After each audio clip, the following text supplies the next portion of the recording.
Well, zippity-doo. I cannot believe it. Today I'm actually going to say something positive about the Detroit Lions. Actually, you know what? I think this is the first positive thing I've said about my teams all year in 2020. And I'm doing this after a loss and after a 21-point loss. Man, 2020 really is a crazy year. Now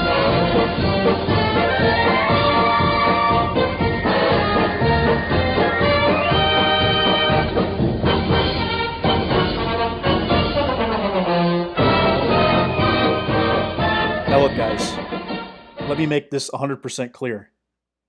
I did not take acid before making this video. I did not take shrooms before making this video. I do not think this team is anywhere close to winning a Super Bowl. And I do not think this team is anywhere close to winning a playoff game. Let me just make that 100% clear. We are still a few years away from being anything special. So we got that off the table, right? I'm not that delusional. Oh, man. But this is what I will say. I've been as hard of a critic as anybody about the whole Ford family. I was disgusted with what William Clay Ford did in his 50 years as a Lions owner. And Martha Ford arguably was even worse than William Clay Ford, which is a pretty impressive feat, honestly. The fact is they were both absolutely horrible at their jobs, and that's why this team wasn't winning games over the years. That's why this team had terrible relationships with its players. And that's why this team lost money a lot of years, which is unbelievable in the NFL. The fact is, these guys were not good at anything. And when they passed the team down to Shelia Ford, I thought, oh no. Here comes much of the same again, you know. Nothing's going to change, nothing's going to change. But I will say this. In her first year as the owner, I think Shelia Ford has done a hell of a job. And I've noticed some things, especially since Matt Patricia's been fired. A lot has changed in this organization.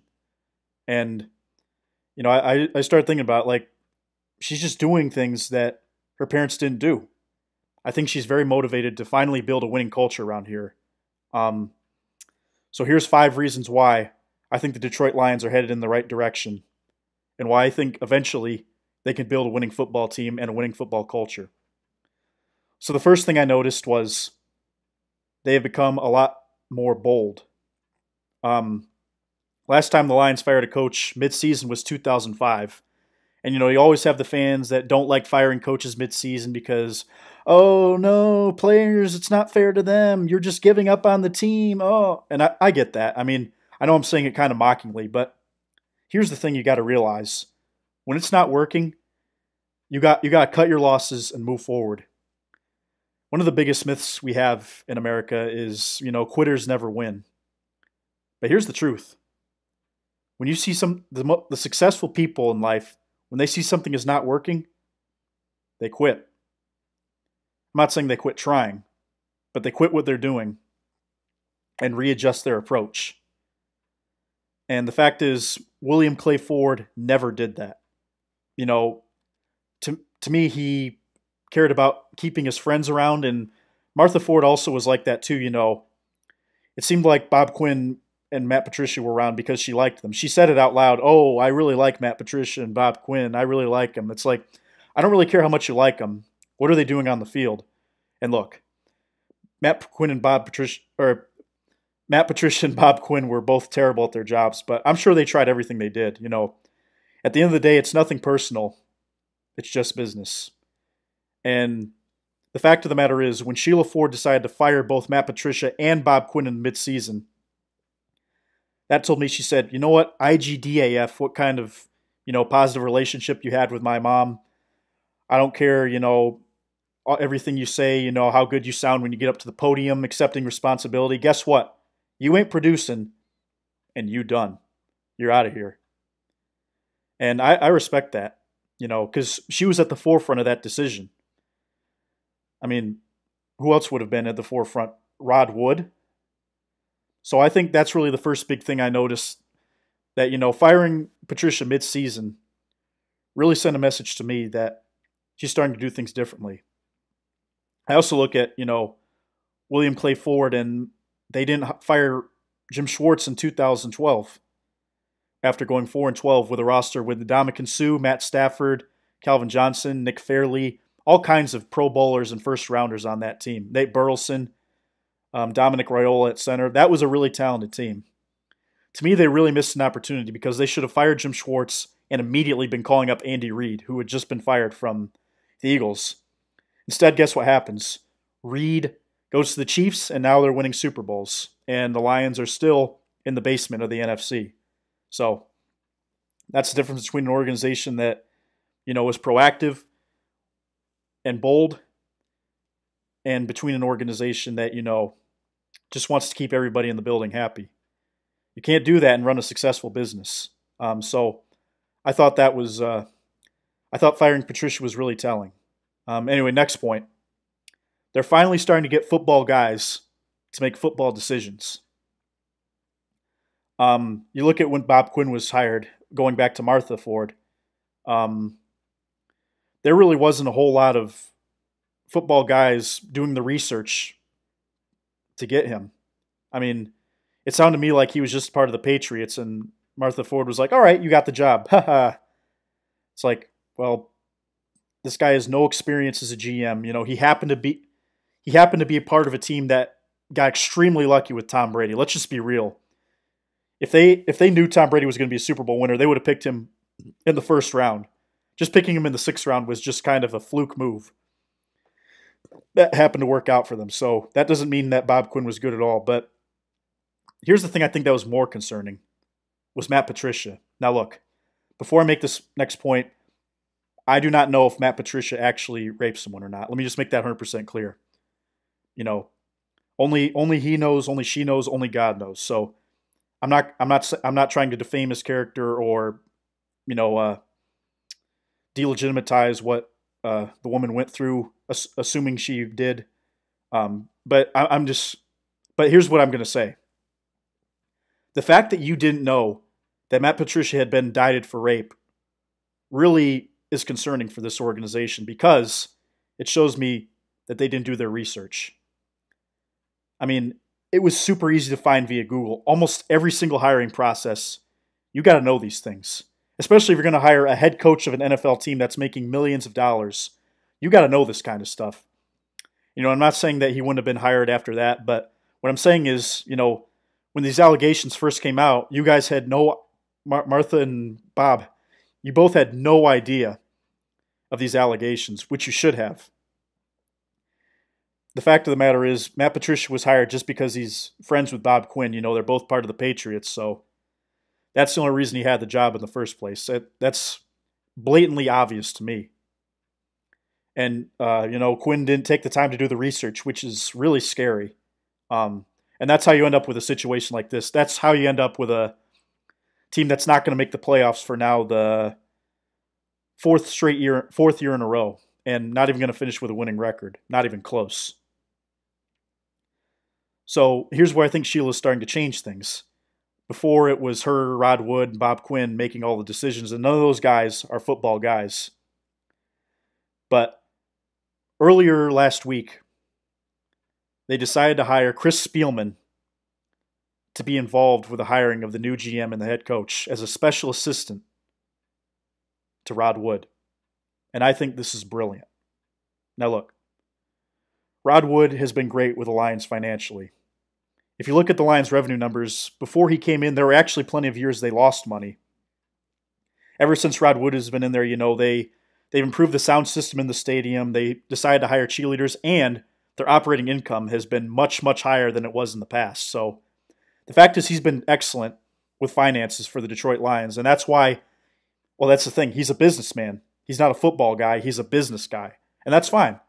There's absolutely no problem with keeping him in the organization as long as he's not the primary guy making football decisions.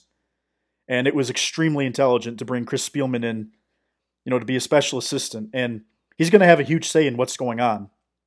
You don't hire someone for that position, and I don't think you convince Chris Speilman to come in from a color man if you're not going to give him a significant role. So I think that really says a lot about how this team is starting to look for guys, that actually know the game and not just make the decisions themselves.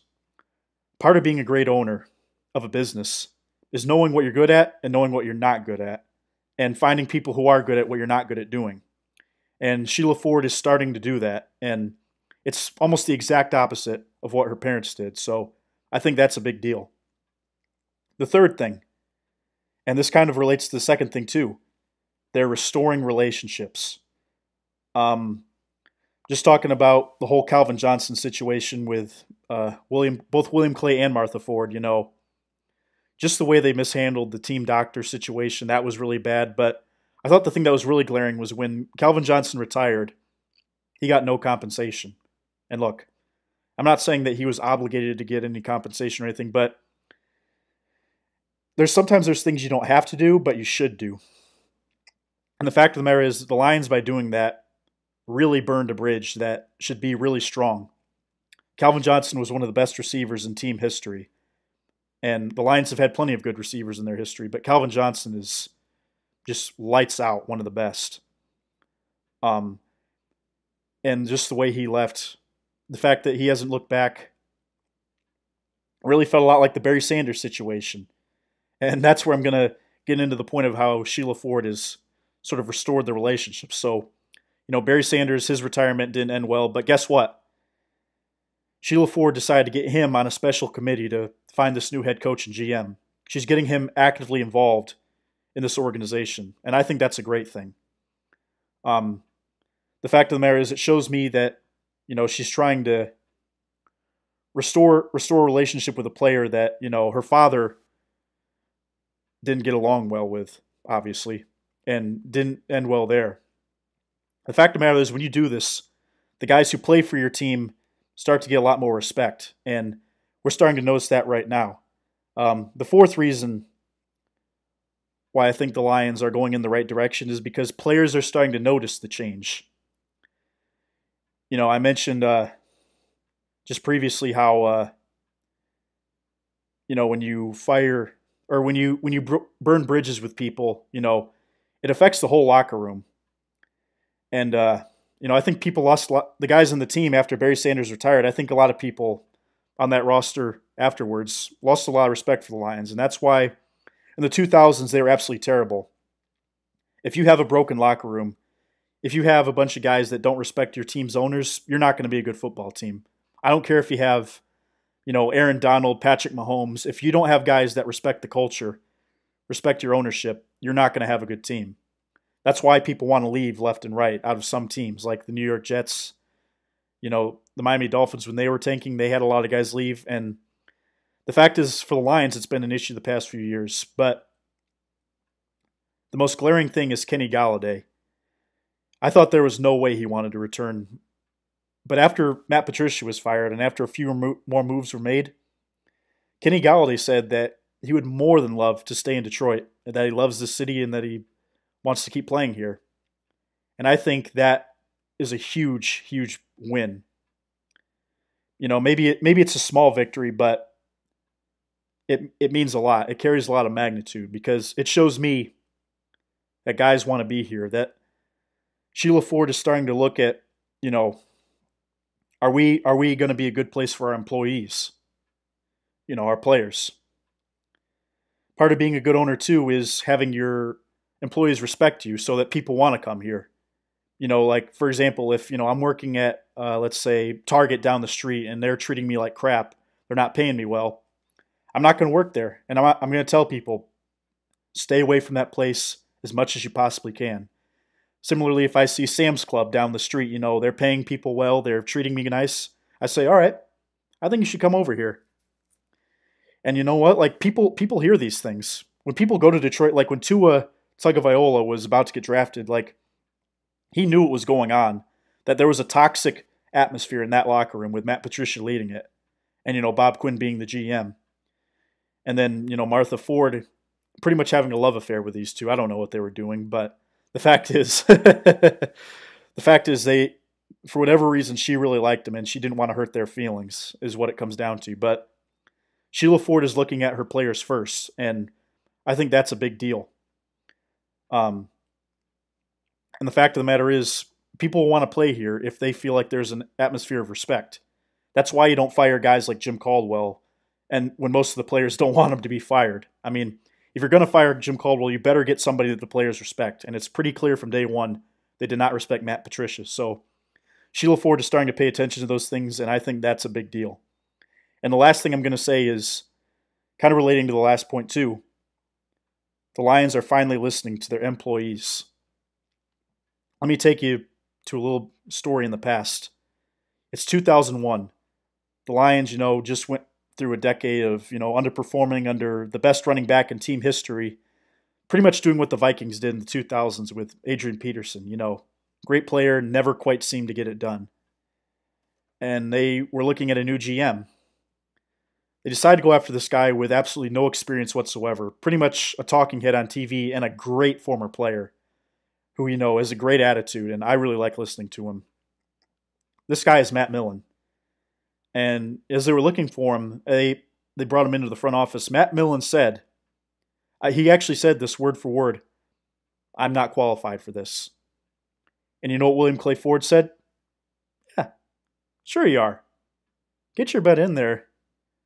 You just don't have confidence in yourself. Let's do it." And then guess what happens? 0-16. 0-16. Years and years of losing. Years and years of coaching changes. All because William Clay Ford didn't listen to Matt Millen.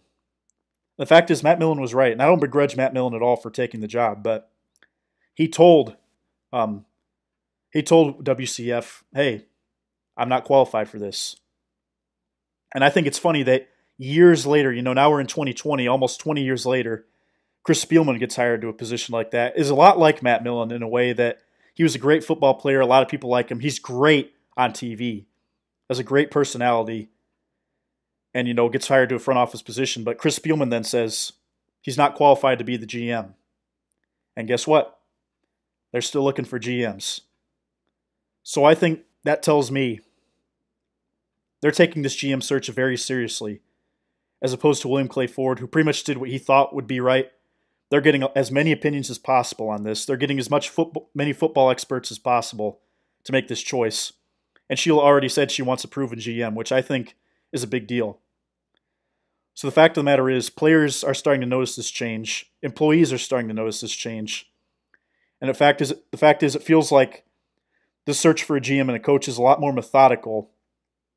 And there's a lot more research being done, a lot more opinions being heard than, the past 30 years, if we're being completely honest here. The past 30 years, it feels like there's been very little research, and that, Martha and William basically had full authority on, who they could pick and choose. Now look, I get I'm a fan and I'm an outsider. And, I can't be 100% sure that things actually are better, but from what I'm seeing, it seems like things are a lot different. And, the first step to building a winning football team is changing yourself into a winning culture. That's what the New Orleans Saints did. The Saints were terrible for 40, 50 years, and then all of a sudden they brought in Sean Payton, and everything changed. And then Drew Brees came in, and they won the Super Bowl. And now they're a perennial playoff contender. So, the Detroit Lions could definitely do that. There's no question in my mind. And this is a great first step. It's little baby steps in the right direction. So, I don't know if these will start showing, a few years from now. Maybe we will get a bad GM and a bad head coach. That's very possible. I'm not saying that doing all this guarantees that you're going to get the right guys in there. But you know what? At least the approach they're taking is the right approach. And this is the first time, they've taken the approach of, respecting your players, listening to your employees, and just getting football guys to make football decisions instead of businessmen who have never been around the game. Let Rod Wood handle the finances. Let guys like Chris Speilman and Barry Sanders find who might be a good fit for this football team. So that's my thoughts. If you guys feel differently about the Lions, or if you feel like it's, again, the same old Lions, leave a comment.